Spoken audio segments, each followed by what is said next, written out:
날마다 행복한 묵상, 성경의 인물 27번째 아비암의 이야기를 시작하겠습니다. 여러분 학교를 다니면서 성적표를 다 받아보았을 것입니다. 제가 초등학교를 다닐 때에는 수, 우, 미, 양가로 성적을 평가하고요. 학기 말이 되면 선생님께서 간단하게 학생에 대한 평가를 기록하게 됩니다. 활발하고 체육에는 관심이 있으나 집중력이 부족하다 또는 적극적이며 최선을 다하는 학생이다라고 선생님께서 기록을 남기셨던 기억이 납니다. 여러분은 어떤 평가를 받으셨는지 기억이 나시나요? 인생을 살아가다 보면 늘 평가를 받게 됩니다. 오늘 본문에서는 남유다의 두 번째 왕이었던 아비암은 그의 아버지 르호보암 왕을 이어 남유다의 두 번째 왕이 되어 3년 동안 다스리게 됩니다. 그는 어떤 왕이었는지 질문을 통해 살펴보겠습니다. 오늘 본문은 열왕기상 15장 1절에서 8절 말씀입니다. 느밧의 아들 여로보암 왕 18째 해에 아비암이 유다 왕이 되고 예루살렘에서 3년 동안 다스리니라.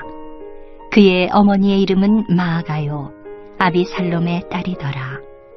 아비암이 그의 아버지가 이미 행한 모든 죄를 행하고 그의 마음이 그의 조상 다윗의 마음과 같지 아니하여 그의 하나님 여호와 앞에 온전하지 못하였으나 그의 하나님 여호와께서 다윗을 위하여 예루살렘에서 그에게 등불을 주시되 그의 아들을 세워 뒤를 잇게 하사 예루살렘을 견고하게 하셨으니 이는 다윗이 햇사람 우리아의 일 외에는 평생에 여호와 보시기에 정직하게 행하고 자기에게 명령하신 모든 일을 어기지 아니하였습니다.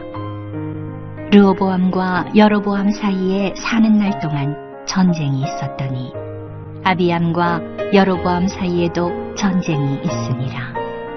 아비암의 남은 사적과 그 행한 모든 일은 유다왕 역대지략에 기록되지 아니하였느냐. 아비암이 그의 조상들과 함께 자니 다윗성에 장사되고 그 아들 아사가 대신하여 왕이 되니라. 첫 번째 질문은 아비암이 하나님 앞에서 받은 인생 성적표는 무엇인가요? 라는 질문입니다. 3절을 보면 아비암이 그의 아버지가 이미 행한 모든 죄를 행하고 그의 마음이 그의 조상 다윗의 마음과 같지 아니하여 그의 하나님 여호와 앞에 온전하지 못하였나니 라고 말씀하고 있습니다. 아비암의 성적표는 어떤가요? 좋은 성적이 아닌 것은 확실합니다. 그의 성적표에 아비암을 두 가지로 평가하고 있는데요. 그 첫 번째는 그의 아버지가 이미 행한 모든 죄를 행했다는 인생의 성적표를 받게 됩니다. 아비암의 아버지 르호보암의 구체적인 죄는 우상 숭배를 만연시킨 것인데 아비암은 아버지의 죄의 사슬을 끊지 못하고 하나님께서 가증하게 여기셨던 우상을 섬기며 10계명의 첫 번째와 두 번째 계명을 어긴 것입니다. 두 번째 인생의 성적표는 그의 마음이 그의 조상 다윗의 마음과 같지 않았다는 것입니다. 다윗의 마음과 같지 않았다고 해서 다윗이 일평생 실수 한 번 없이 완전한 의인으로 살아갔다라는 것은 아닙니다. 다윗 역시 왕의 신분을 이용하여 우리아의 아내인 밧세바를 범하는 간음죄를 지었고요. 이것을 은폐하기 위해 우리아를 죽이는 살인죄도 범했습니다. 그럼에도 불구하고 하나님께서 인생 성적표의 기준을 다윗 왕으로 세우셨습니다. 그 이유는 무엇일까요? 오늘 본문 5절에 다음과 같이 성경은 말씀하고 있습니다. 이는 다윗이 햇사람 우리아의 일 외에는 평생에 여호와 보시기에 정직하게 행하고 자기에게 명령하신 모든 일을 어기지 아니하였음이라. 다른 왕들이 주로 범한 첫 번째와 두 번째 계명과 다윗이 범한 여섯 번째와 일곱 번째 계명의 무게가 달라 다윗을 정직하다고 말했을까요? 그렇지 않습니다. 다윗을 정직하다고 말씀한 것은 그의 삶의 태도에 있습니다. 하나님께서 다윗의 잘못을 말씀하셨을 때 다윗 자신의 죄에 대하여 합리화하면서 완고하게 버티지 않았습니다. 다윗은 죄에 대하여 회개하고 하나님의 은혜를 구하고 죄에서 돌아선 그의 삶의 태도와 다시는 죄를 짓지 않기 위해 하나님께 순종하는 삶의 방향으로 전환하며 회복의 길을 택했습니다. 그래서 하나님께서 다윗을 정직하다고 말씀하시고 다른 왕들을 평가하는 기준이 되었던 것입니다. 그러나 아비암은 자신의 죄에 대하여 완고하였을 뿐만 아니라 하나님께로 돌아서지 않았던 것입니다. 악한 것에서 선한 것으로의 삶의 전환이 없었던 겁니다. 때로 우리는 목표를 성취하는 것에만 집중할 때가 있습니다.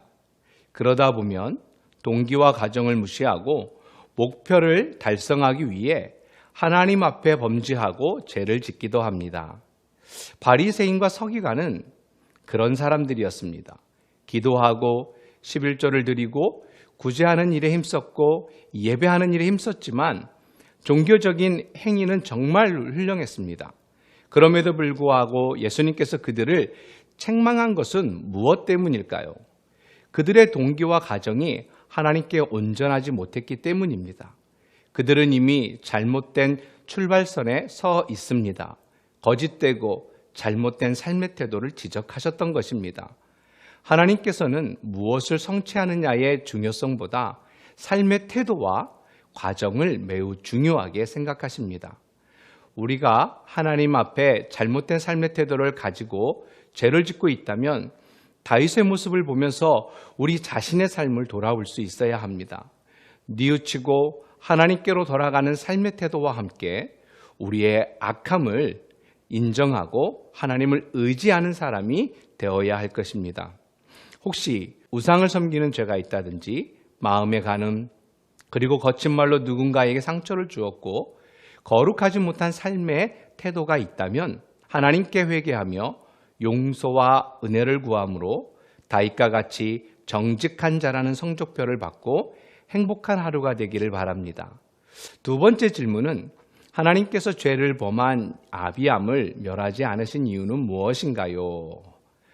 4절에 보면요. 그의 하나님 여호와께서 다윗을 위하여 예루살렘에서 그에게 등불을 주시되 그의 아들을 세워 뒤를 잇게 하사 예루살렘을 견고하게 하셨으니 말씀합니다. 4절에서는요. 그럼에도 불구하고 라는 단어가 생략이 되어 있습니다. 이는 아비암이 용서받을 수 없는 우상 숭배의 죄를 지었음에도 불구하고 하나님께서 놀라운 은혜를 베푸셨음을 표현하는 것입니다. 그렇다면 하나님께서 아비암에게 어떤 은혜를 베푸셨을까요? 4절에서 하나님 여호와께서 다윗을 위하여라는 말씀은 하나님과 다윗과 맺은 언약을 말씀하는데요.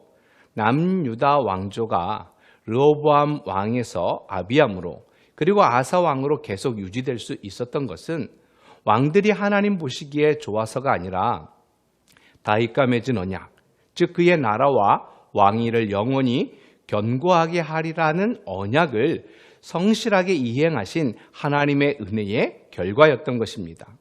그리고 이러한 다윗 언약은 다윗의 혈통을 통해 나신 메시아의 출현으로 궁극적으로 성취되게 됩니다. 따라서 하나님께 죄를 범한 아비암 왕을 멸하지 않은 이유는 하나님께서 다윗과 맺은 언약에 있었던 것입니다. 이것이 하나님의 계획 안에서 아비암 왕에게 주어진 은혜입니다. 우리에게도 믿음을 흔드는 환난의 시기가 있을 것입니다. 어떻게 그런 상황 속에서 실족하지 않고 낙심하지 않을 수 있을까요? 그때 하나님께서 주신 약속의 말씀을 기억하며 생각하고 마음을 강하게 해야 합니다. 하나님께서 우리에게 하신 약속들을 다 다 실행하시기 때문입니다. 어떤 상황에 처해 있든지 오직 하나님이 주신 약속을 붙잡고 믿음의 길을 걸어가며 흔들리지 않는 여러분 모두가 되기를, 오늘 하루가 되기를 주님의 이름으로 간절히 축복합니다. 기도하겠습니다. 살아계신 하나님 앞에서 정직하고 말씀에 순종하는 삶을 살게 하시고 매 순간 하나님의 은혜를 구하며 죄를 멀리하고 거룩하고 순결한 삶을 살아가게 하여 주시옵소서. 감사하며 주 예수 그리스도의 이름으로 기도하옵나이다. 아멘.